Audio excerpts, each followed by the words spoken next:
All right, you guys, what is going on? Welcome back to the show. Today's a very special day for my man Charles. What's going on, bud? What's up, man? I would shake your hand, but... We have to keep a distance. Yeah. Oh, actually, shoot. Yeah, that's really bad. Anyways, you guys, today is a quick video. We're gonna go for a short drive in a very special car. Last time I was with Charles was over in Japan, in Tokyo, and the last time I drove in his blue R34 GTR was when he dropped me off at Tokyo Station to go catch a bullet train. So it's pretty surreal. The car is basically, you evacuated the car because of coronavirus. Yes, since I can't go to Japan anymore, all my trip got canceled, so the car is back. Hell yeah, and we're gonna go for a drive and pick it up today. We're gonna go for a drive and we'll let Marcus do his thing. Let's go check out the car. Yeah.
All right, you guys, so we are about to take the R34 GTR on the road. A couple things need to happen. Obviously, this thing is going to be fed our mediocre North American gas now, which kind of sucks.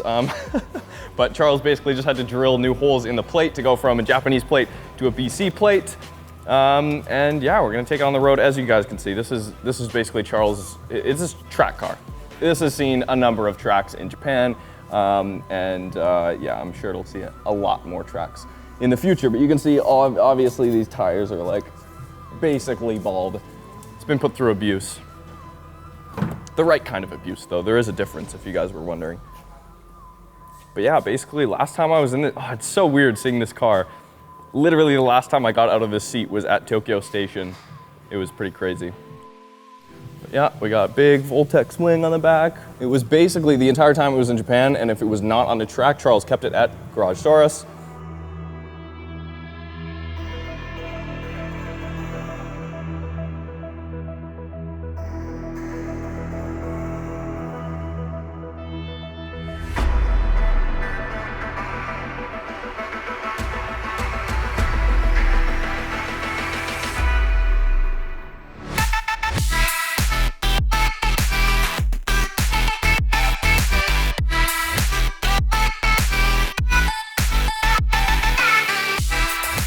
All right, you guys, this is pretty surreal right now. The last time I was in this car, like I've said 10 times already in this video, was in Japan, riding on the way to Tokyo Station with Charles. He was kind enough to give me a ride back from Daigo Saito's shop. Hope you guys enjoyed that video. That was pretty amazing as well. And basically, Charles had to evacuate his R34 GTR purely because of COVID-19. As you guys know, global pandemic, blah, blah, blah, all this crazy shit is happening. And nobody is leaving Canada.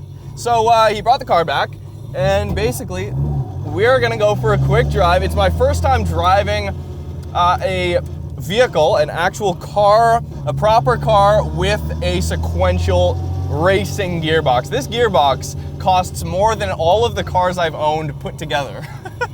Maybe not that much, but it's a lot. It's like a $20,000 gearbox.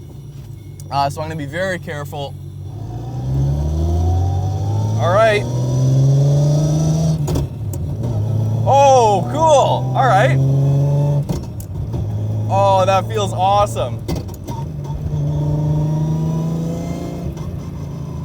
Okay.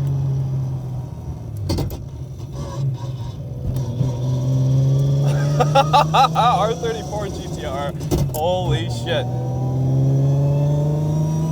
Okay, so unfortunately we're not gonna be going ham in the video today.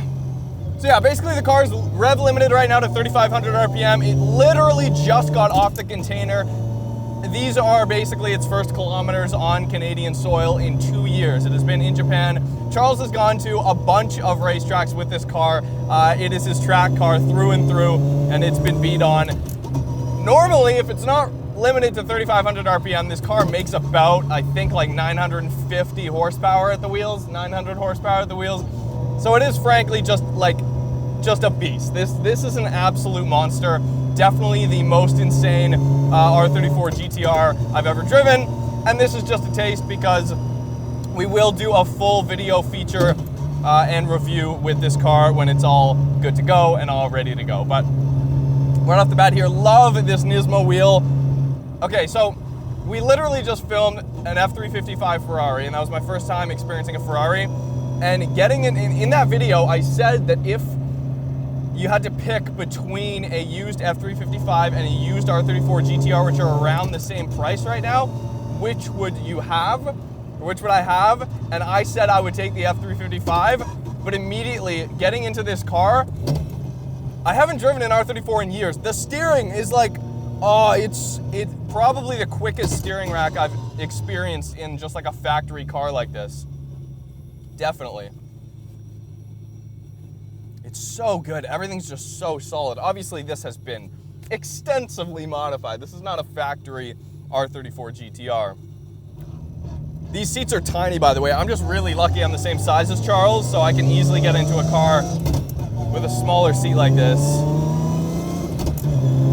I know the gear whine is basically his favorite thing about this gearbox.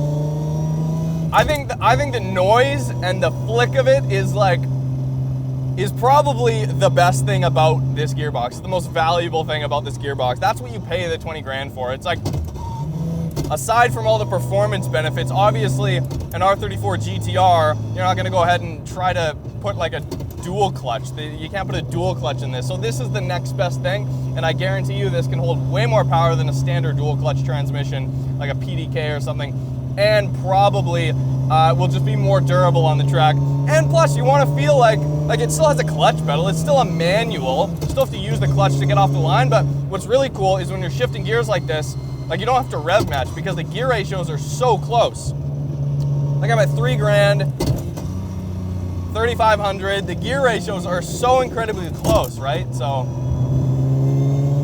it's so satisfying. There's like a nice audible and physical just like thud when you hit the gears. And that's at 3,500 RPM. I can't imagine, like, Charles has a YouTube channel, okay? First off, definitely go subscribe to Charles' YouTube channel and go hit him up on Instagram. The links are in the description.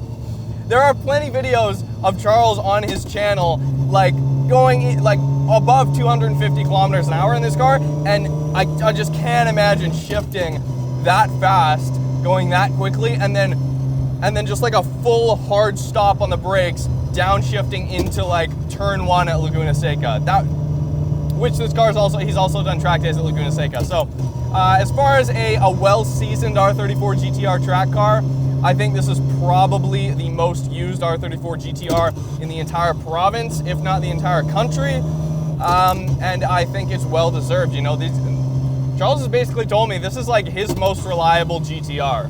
A 900 horsepower GTR with a completely aftermarket gearbox, not even remotely in the same league as the standard gearbox. And he says it's his most reliable GTR.